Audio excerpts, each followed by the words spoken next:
જો મિત્રો, ત્યાર પછી આપણા ગુજરાતમાં કે છે અમદાવાદ, સુરત, કલોલ, ભરૂચ, પોરબંદર, ભાવનગર, રાજકોટ અને વડોદરા. આટલા આપણા ગુજરાતના જે શહેરો છે તે સિવાય તમિલનાડુની અંદર કોઇમ્બતુર, તમિલનાડુનું કયું શહેર? કોઇમ્બતુર, ચેન્નઈ અને મદુરાઈ, બરાબર. પશ્ચિમ બંગાળમાં કોલકાતા, હાવડા, મુર્શિદાબાદ અને શ્રીરામપુર. જો પશ્ચિમ બંગાળમાં આપણને કયું?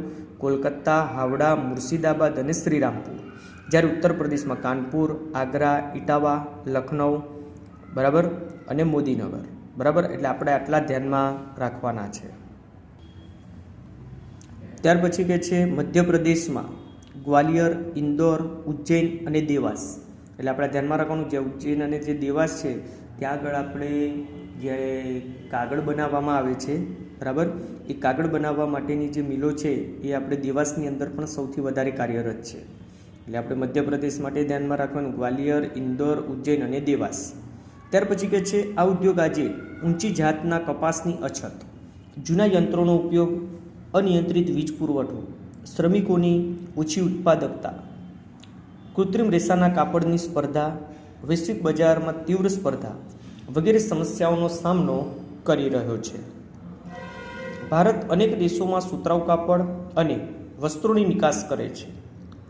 Russia, UK, USA, Sudan, France, Australia તથા દક્ષિણ આફ્રિકાના દેશો તેના મુખ્ય ગ્રાહકો છે. મીન્સ કે આપણા ભારત પાસેથી સૌથી વધારે પ્રમાણમાં સુતરાઉ કાપડ ખરીદનારા જે દેશો છે તે આપણને કયું છે? રશિયા, યુકે એટલે યુનાઇટેડ કિંગડમ, જે આપણે ઇંગ્લેન્ડ કહીએ છીએ. કયો દેશ? ઇંગ્લેન્ડ. યુએસએ એટલે કે અમેરિકા, સુદાન, ફ્રાન્સ, ઓસ્ટ્રેલિયા તથા દક્ષિણ આફ્રિકાના દેશો તેના મુખ્ય ગ્રાહકો છે. ત્યાર પછી જો સુતરાઉ કાપડની નિકાસમાં વિશ્વમાં ચીન પછી ભારત દ્વિતીય સ્થાને છે. જો મિત્રો ખાસ ધ્યાનમાં રાખજો કે આખા વિશ્વમાં સૌથી વધારે પ્રમાણમાં સુતરાઉ કાપડની નિકાસ કરતો દેશ ચીન છે અને ચીન પછી બીજા નંબરે આપણો ભારત દેશ આવે છે. ત્યાર પછી કે છે ભારતમાં શણ ઉદ્યોગ વિશે માહિતી આપો. તેમાં કહે છે કે શણ અને તેમાંથી બનતી ચીજવસ્તુઓના ઉત્પાદનમાં ભારત વિશ્વમાં પ્રથમ સ્થાને છે. જો શું કહ્યું છે આપણને કે શણ અને તેમાંથી બનતી ચીજવસ્તુઓના ઉત્પાદનની માત્ર વાત છે, તેમાં વિશ્વમાં પ્રથમ સ્થાને છે. શણની વસ્તુઓની નિકાસમાં તેનું સ્થાન બાંગ્લાદેશ પછી બીજું છે. મીન્સ કે ઉત્પાદનમાં પ્રથમ સ્થાને છે, પરંતુ જ્યારે શણની નિકાસ કરવામાં આવે, બરાબર, તો એ નિકાસમાં તેનું સ્થાન બીજું છે, બાંગ્લાદેશ પછીનું. ત્યાર પછી કહે છે ભારતમાં શણની લગભગ 70 મિલો છે. આપણા ભારતની અંદર શણની કેટલી મિલો છે? 70 મિલો. તેમાંની મોટાભાગની પશ્ચિમ બંગાળમાં છે અને તેમાંની જે મોટાભાગની જે મિલો કહેવાય તે ક્યાં આવેલી છે? પશ્ચિમ બંગાળમાં આવેલી છે. પછી કહે છે શણની ચીજોનું 80% ઉત્પાદન પશ્ચિમ બંગાળમાં. જો શણની જે ચીજ વસ્તુ એમાંથી બને છે તેમાંનું જે કહેવાય 80% ઉત્પાદન પશ્ચિમ બંગાળમાં, 10% આંધ્રપ્રદેશમાં તથા બાકીનું બિહાર, ઉત્તર પ્રદેશ, ઓડિશા, અસમ અને ત્રિપુરામાં થાય છે. 80% ઉત્પાદન ક્યાં થાય છે? માત્ર પશ્ચિમ બંગાળમાં. પછી 10% જે કહેવાય તે આંધ્રપ્રદેશમાં અને તે સિવાયનું બાકીનું જે 10% છે તે બિહાર, ઉત્તર પ્રદેશ, ઓડિશા, અસમ અને ત્રિપુરામાં થાય છે. ત્યાર પછી કહે છે શણને સંશોધિત કરવા માટે પુષ્કળ પાણીની જરૂર પડે છે. શણને સંશોધિત કરવા એટલે કે એને સાફ કરવા માટે સૌથી વધારે પ્રમાણમાં પાણીની જરૂર પડે છે. પછી કહે છે તેથી મોટાભાગની શણની મિલો હુગલી નદીના કિનારે આવેલી છે. કે શણની જે આપણી મોટાભાગની મિલો છે તે ક્યાં આવેલી છે? હુગલી નદીના કિનારે.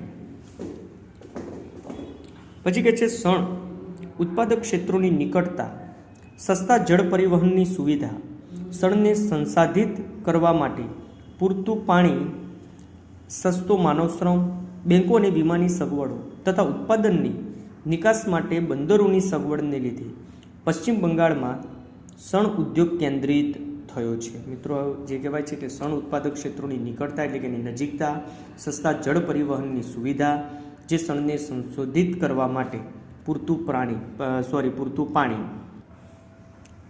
પછી કહે છે સસ્તો માનવશ્રમ, બેંકો તથા વીમાની સગવડો તથા ઉત્પાદનની નિકાસ માટે કે બંદરોની સગવડને લીધે પશ્ચિમ બંગાળમાં શણ ઉદ્યોગ કેન્દ્રિત થયેલો છે. શણ ઉદ્યોગ નિકાસ દ્વારા સારા પ્રમાણમાં વિદેશી ઊંડિયામણ કમાઈ આપે છે, પરંતુ આજે આંતરરાષ્ટ્રીય બજારમાં તેની માંગ ઘટી રહી છે અને આજના સમયની અંદર જોઈએ તો શણની જે માંગ છે તેનું પ્રમાણ ઘટી ગયું છે.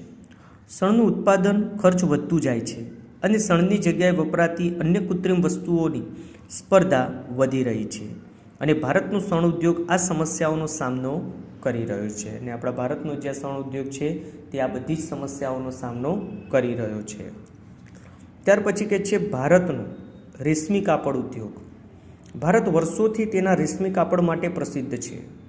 રેશમનું ઉત્પાદન કરતા દેશોમાં વિશ્વમાં ચીન પછી ભારત દ્વિતીય સ્થાન ધરાવે છે. જો રેશમી કાપડના ઉત્પાદનમાં પણ ચીન કેવું છે, પ્રથમ ક્રમે છે સુતરાઉ કાપડની જેમ, બરાબર, અને આપણા ભારતનો બીજો ક્રમ આવે છે.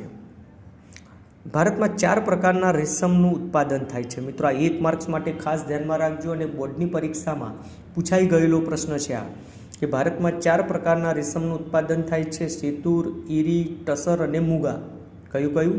સેતુર, ઈરી, ટસર અને મૂંગા, એમ 4 પ્રકારના રેશમનું ઉત્પાદન થાય છે અને આપણા ભારતમાં રેશમી કાપડની લગભગ 300 મિલો આવેલી છે. કેટલી મિલો છે? 300. ભારતમાં કર્ણાટક, મધ્યપ્રદેશ, પશ્ચિમ બંગાળ, તમિલનાડુ, પંજાબ, જમ્મુ કાશ્મીર વગેરે રેશમનું ઉત્પાદન કરનારા મુખ્ય રાજ્યો છે. મિત્રો, આ ખાસ ધ્યાનમાં રાખજો કે ભારતમાં જે કહેવાય કે રેશમનું સૌથી વધુ ઉત્પાદન કરનારા મુખ્ય રાજ્યો કયા?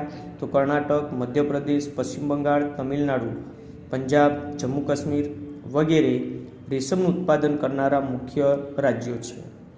ભારતીય રેશમી કાપડ અને વસ્ત્રોની નિકાસ મુખ્યત્વે, જો ભારત જે કહેવાય કે રેશમી કાપડ અને વસ્ત્રોની નિકાસ કયા કયા દેશો સાથે કરે છે, તો મુખ્યત્વે યુરોપના દેશો, આફ્રિકા ખંડના જે દેશો છે તે અને મધ્ય પૂર્વના દેશોમાં સારા એવા પ્રમાણમાં તેની નિકાસ થાય છે.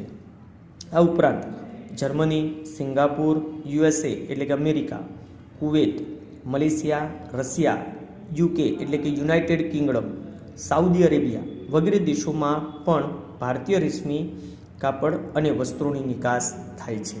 એટલે મિત્રો, આ ખાસ ધ્યાનમાં રાખજો કે આપણા ભારતનું જે રેશમી કાપડ છે તે વસ્ત્રોની નિકાસ મુખ્યત્વે આપણે તો પહેલાં યુરોપના દેશો, આફ્રિકાના દેશો, મધ્ય પૂર્વના દેશોમાં થાય છે. ઉપરાંત Germany, Singapore, USA, Kuwait, Malaysia, Russia, UK, Saudi Arabia વગેરે દેશોમાં પણ ભારતીય રેશમી કાપડ અને વસ્ત્રોની નિકાસ થાય છે. અને છેલ્લું કહે છે કે આંતરરાષ્ટ્રીય બજારમાં ભારતના રેશમ ઉદ્યોગને ચીનની તીવ્ર સ્પર્ધાનો સામનો કરવો પડે છે. અને આ જગ્યાએ આપણે કહેવાય કે જે ચીનની અને ભારતની જે હરીફાઈ છે રેશમી કાપડ ઉદ્યોગ માટે, એ હરીફાઈનો સામનો ભારતે ચીનની સામે કરવો પડે છે. ત્યાર પછી કે છે ઊની એટલે કે ગરમ કાપડ ઉદ્યોગ. ભારતમાં ઊની કાપડ ઉદ્યોગની શરૂઆત કુટીર ઉદ્યોગ રૂપે થઈ હતી. જે નાના એકમ પર કામ કરનારા જે ઉદ્યોગો હતા એ ઉદ્યોગના એકમ પર તેની શરૂઆત થઈ હતી. તેની પહેલી મિલ કાનપુરમાં સ્થપાઈ હતી. જો મિત્રો, આ ધ્યાનમાં રાખજો કે ઊની કાપડની જે કહેવાય સૌથી પહેલી જે મિલ છે તે ક્યાં સ્થપાઈ હતી? તો કાનપુરમાં સ્થપાઈ હતી. તે પછી ધારીવાલ અને બેંગ્લોરમાં આવી મિલો શરૂ થઈ. ધારીવાલ જે છે પણ પંજાબમાં આવેલું છે અને સૌથી વધારે ઊની મિલો પંજાબમાં છે. તમને 1 માર્ક્સમાં આપણો પ્રશ્ન પૂછે કે ભારતમાં સૌથી વધારે પ્રમાણમાં ઊની મિલો ક્યાં આવેલી છે, તો ભારતમાં સૌથી વધારે પ્રમાણમાં ઊની મિલો જે કહેવાય તે પંજાબમાં છે. ત્યારબાદ મહારાષ્ટ્રનો ક્રમ આવે છે અને ઉત્તર પ્રદેશમાં પણ ઊની કાપડની મિલો આવેલી છે. આપણા ગુજરાતમાં અમદાવાદ અને જામનગરમાં ઊની વસ્ત્રોના કેન્દ્રો છે. જો આપણા ગુજરાતની અંદર કઈ કઈ જગ્યાએ? અમદાવાદ અને જામનગરમાં ઊની વસ્ત્રોના કેન્દ્રો છે. તે ઉપરાંત જો પંજાબમાં ધારીવાલ, લુધિયાણા અને અમૃતસર, પંજાબના કયા 3 કેન્દ્રો? ધારીવાલ, લુધિયાણા અને અમૃતસર એ તેના મુખ્ય કેન્દ્રો છે. જ્યારે રાજસ્થાનના બિકાનેર, જયપુર તથા જમ્મુ કાશ્મીરમાં, બરાબર, રાજસ્થાનમાં બિકાનેર અને જયપુર, જ્યારે જમ્મુ કાશ્મીરની અંદર શ્રીનગર, કર્ણાટકની અંદર બેંગ્લુર એ તેના મુખ્ય કેન્દ્રો છે. પછી કે છે ઊનમાંથી બનેલા ગાલીચાનું નિર્માણ પણ ભારતમાં થાય છે. ઊનમાંથી બનેલા જે ગાલીચા છે તેનું નિર્માણ પણ આપણા ભારતની અંદર સારા એવા પ્રમાણમાં થાય છે. America, Canada, Germany, France, Russia વગેરે દેશોમાં ઊની કાપડની નિકાસ થાય છે. મિત્રો, આ ખાસ ધ્યાનમાં રાખવાનું કે આપણો ભારત ઊની કાપડની નિકાસ કયા કયા દેશો સાથે કરે છે, તો America, Canada, Germany, France, Russia વગેરે દેશોમાં ઊની કાપડની નિકાસ થાય છે. ત્યાર પછી આવે છે કૃત્રિમ કાપડ ઉદ્યોગ વિશે નોંધ આપો. માનવ નિર્મિત રેસામાંથી બનેલું કાપડ મજબૂત, ટકાઉ તથા કરચલી ન પડવાના કારણે આ ઉદ્યોગ પણ સારો વિકાસ કર્યો છે. બરાબર કે માનવ નિર્મિત જે આપણે રેસામાંથી બનેલું કાપડ છે તે કેવું હોય છે? મજબૂત, ટકાઉ તથા કરચલી ન પડવાના કારણે આ ઉદ્યોગ પણ સારો વિકાસ કર્યો છે. કાપડના રેસા સાથે કૃત્રિમ રેસા મેળવી મિશ્ર કાપડ પણ બનાવાય છે. જો શું કહ્યું છે આપણને કે કપાસના રેસા સાથે કૃત્રિમ રેસા મેળવી મિશ્ર કાપડ પણ બનાવાય છે, જેમાં કેરળ, મહારાષ્ટ્ર, ગુજરાત, ઉત્તર પ્રદેશ, પશ્ચિમ બંગાળ, તમિલનાડુ વગેરે આ ઉદ્યોગના મુખ્ય કેન્દ્રો છે. મિત્રો ખાસ ધ્યાનમાં રાખજો કે આપણા ભારતની અંદર કપાસના રેસાની સાથે કૃત્રિમ રેસા મેળવીને મિશ્ર કાપડ પણ બનાવાય છે. અને મિશ્ર કાપડ માટે થઈને આપણા ભારતના કયા રાજ્યો જાણીતા છે? તો મહારાષ્ટ્ર, ગુજરાત, ઉત્તર પ્રદેશ, પશ્ચિમ બંગાળ, તમિલનાડુ વગેરે આ ઉદ્યોગના કેન્દ્રો છે. જ્યારે સુરત, વડોદરા, કાનપુર, મુંબઈ, અમદાવાદ, કોલકાતા, ચેન્નઈ, મોદીનગર, બરાબર, મોદીનગર છે એ પણ પશ્ચિમ બંગાળમાં આવેલું છે. મોદીનગર ક્યાં આવેલું છે? પશ્ચિમ બંગાળમાં આવેલું છે. એટલે મિત્રો ખાસ ધ્યાનમાં રાખજો, બરાબર, કે આ વગેરે પણ ઉલ્લેખનીય કેન્દ્રો છે. જો હવે ખાંડ ઉદ્યોગની માહિતી આપો. ભારતમાં શેરડીના રસમાંથી ગોળ બનાવવાનો ઉદ્યોગ ઘણો જ પ્રાચીન છે. ભારત ખેતી આધારિત ઉદ્યોગોમાં કાપડ ઉદ્યોગ પછી ખાંડ ઉદ્યોગ બીજા ક્રમે છે. ખાંડ ઉદ્યોગ શેરડી પર આધારિત ઉદ્યોગ છે. ખાંડ ઉદ્યોગ કેવો છે? શેરડી પર આધારિત ઉદ્યોગ છે. ભારતમાં પુષ્કળ શેરડી પાકતી હોવાથી ગોળ અને ખાંડસરી મળીને ખાંડ ઉત્પાદનમાં ભારતનું સ્થાન વિશ્વમાં પ્રથમ છે.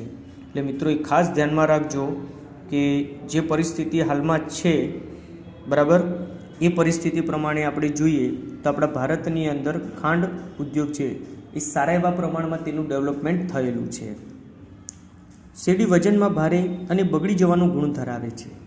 તેના કપાયા પછી તે સૂકવા લાગે છે અને તેમાં સાકરનું પ્રમાણ ઘટવા લાગે છે. મિત્રો આ ખાસ ધ્યાનમાં રાખજો. એટલે કે તેમાં જે કહેવાય સાકરનું પ્રમાણ છે તે ઘટવા લાગે છે. આથી કપાયાના 24 કલાકમાં જ તેનું પિલાણ કરવું જરૂરી છે. એટલે કે જ્યારે શેરડી કાપવામાં આવે ત્યાર પછીના 24 કલાકની અંદર તેનું પિલાણ કરી દેવું પડે. આ કારણે ખાંડના કારખાના શેરડી ઉત્પાદક ક્ષેત્રોમાં જ સ્થાપવામાં આવે છે. જેના કારણે જે ખાંડના કારખાના છે તે કઈ જગ્યાએ જ્યાં શેરડીનું ઉત્પાદન કે વાવેતર થાય છે ત્યાં જ સ્થાપવામાં આવ્યા છે. ભારતમાં ખાંડ અને ખાંડસરી બનાવવાના કારખાના ઉત્તર પ્રદેશ, મહારાષ્ટ્ર, તમિલનાડુ, કર્ણાટક, આંધ્રપ્રદેશ, ગુજરાત વગેરે રાજ્યોમાં કેન્દ્રિત થયેલા છે. બરાબર. જ્યારે ગુજરાતમાં ખાંડના કારખાના બારડોલી, ગણદેવી, સુરત, નવસારી, ઓલપાડ, વ્યારા, ભરૂચ, કોડીનાર, તાલાળાગીર વગેરે સ્થળોએ આવેલા છે. એટલે આપણે ખાસ મિત્રો ધ્યાનમાં રાખવાનું, ખાંડ અને ખાંડસરી બનાવવાના કારખાના ભારતમાં ક્યાં ક્યાં? તો ઉત્તર પ્રદેશ, મહારાષ્ટ્ર, તમિલનાડુ, કર્ણાટક, આંધ્રપ્રદેશ, ગુજરાત. ત્યારે આપણા ગુજરાતની અંદર તેના કારખાના બારડોલી, ગણદેવી, સુરત, નવસારી, ઓલપાડ, વ્યારા, ભરૂચ, કોડીનાર, તાલાળાગીર વગેરે સ્થળોએ આવેલા છે.